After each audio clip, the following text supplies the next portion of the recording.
सवाल उठाया है और जो वेणुगोपाल जी ने इसका जवाब दिया है विस्तार से कि प्लीनरी भारत जोड़ो यात्रा के बारे में हो रहा है। भारत जोड़ो यात्रा समाप्त हुआ, उसके बाद हाथ से हाथ जोड़ो अभियान की शुरुआत हुई सभी राज्यों में, और प्लीनरी का भी जो प्रसंग है, प्लीनरी का जो थीम है, वो भी हाथ से हाथ जोड़ो ही है। तो किसी ने सवाल उठाया, ये 85th प्लीनरी में क्या विशेषता है जो आप पहले 137 साल में नहीं लाए थे। विशेषता यही है कि ये विशेषता है कि ये भारत जोड़ो यात्रा के बारे में ये प्लीनरी का आयोजन किया गया है। भारत जोड़ो यात्रा में जो नई जोश आई है, जो परिवर्तन देखने को मिला है संगठन में, जो नई उमंग दिखाई दे रही है, और भारत जोड़ो यात्रा के माध्यम से कांग्रेस पार्टी ने जो ऐलान किया है, सभी पार्टियों को निमंत्रण दिया है कि भारत जोड़ो यात्रा में भाग लें, वो सब नई बातें हैं। और हम पहचानते हैं कि ऑपोजिशन की एकता ज़रूरी है। पर मैंने पहले भी कहा है, आपको कई बार कहा है कि विपक्ष की एकता के लिए भारत जोड़ो यात्रा नहीं निकाला गया था। विपक्ष की एकता एक परिणाम हो सकता है भारत जोड़ो यात्रा का, और इस पर विचार होगा प्लीनरी में। क्या रूप लेगा वो हम अभी नहीं कह सकते, पर जो नीतीश कुमार जी ने बयान दिया है हम उसका स्वागत करते हैं कि उन्होंने माना है कि भारत जोड़ो यात्रा का असर न केवल कांग्रेस पर हुआ है बल्कि भारतीय राजनीति पर भी हुआ है।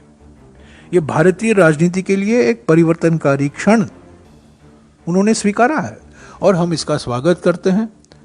और हम अपनी भूमिका हम अच्छी तरह से जानते हैं। कांग्रेस ही एकमात्र ऐसी पॉलिटिकल पार्टी है जो बीजेपी के साथ कहीं भी समझौता नहीं किया है।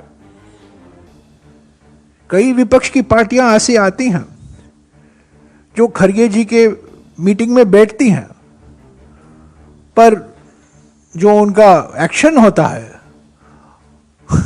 वो सत्ता पक्ष के पार्टी के पक्ष में होता है। तो हमारे दो चेहरे नहीं हैं बीजेपी के संबंध में, हमारा एक ही चेहरा है। हम बीजेपी के विपक्ष में हैं।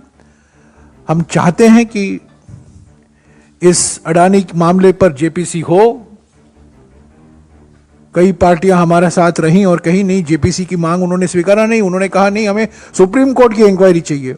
वो भी एक राजनीतिक कदम था ताकि प्रधानमंत्री इससे बच जाए। तो हमें किसी को सर्टिफिकेट देने की ज़रूरत नहीं है कि हमें नेतृत्व करना है, क्योंकि कोई भी विपक्ष की एकता कांग्रेस के बिना असफल होगा। तो हम जानते हैं, नीतीश जी का बयान का हम स्वागत करते हैं, और जैसा कि वेणुगोपाल जी ने कहा इस पर प्लीनरी में बातचीत होगी। और जो कुछ हमें करना है 2024 के लिए, 2024 के पहले 2023 में चुनाव हमें लड़ना है, विधानसभा के चुनाव है, पर मजबूत कांग्रेस के बिना मजबूत विपक्ष एकता असंभव है। यह सब बाद में देखा जाएगा। अभी हम प्रक्रिया की बात कर रहे हैं, बातचीत की बात कर रहे हैं, और ये प्लीनरी पर इस पर चर्चा होगी। कई लोग अपने विचार रखेंगे, और क्या चुनाव के पहले गठबंधन होने चाहिए या चुनाव के बाद में गठबंधन होने चाहिए। देखिए, एक बार आप भूल जाते हैं जब गठबंधन की बात आते हैं।